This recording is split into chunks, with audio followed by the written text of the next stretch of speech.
Hi everybody. So ஐ டொனேஷனை பற்றி நிறைய பேருக்கு நிறைய மிஸ்கன்செப்ஷன் ஃபால்ஸ் பிலீஃப் இருக்குது. தட் இஸ் கண்ணு தெரியாதவங்களுக்கு நம்ம இறந்தவங்க கண்ணிலேருந்து மாற்று கண் வச்சோன்னா அவங்களுக்கு பார்வை தெரிய ஆரம்பிச்சிடும் அப்படின்ற மாதிரி நிறைய ஃபால்ஸ் பிலீஃப் இருக்குது. அஃப்கோர்ஸ் நம்மளுக்கு கரு விழி தட் இஸ் கார்னியான்னு சொல்லுவோம். கார்னியால் டேமேஜ் யாருக்காவது ஆகிருந்து அவங்களுக்கு பார்வை தெரியாமல் இருந்தால் அவங்களுக்கு இறந்தவங்க கண்ணிலிருந்து இருக்கிற அந்த கருவிழியை மாற்று செய்வாங்க. தட் இஸ் கார்னியல் டிரான்ஸ்பிளான்ட்னு சொல்லுவோம்.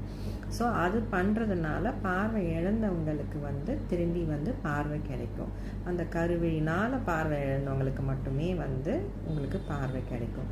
மற்றபடி உங்களுக்கு நரம்பு பாதிப்போ இல்லை பிறவியிலேருந்தே பார்வை பாதிப்பு இருந்துச்சு, அந்த மாதிரி வேறு ஏதாவது காசஸ் இருந்துச்சுன்னா அவங்களுக்கு இந்த மாதிரி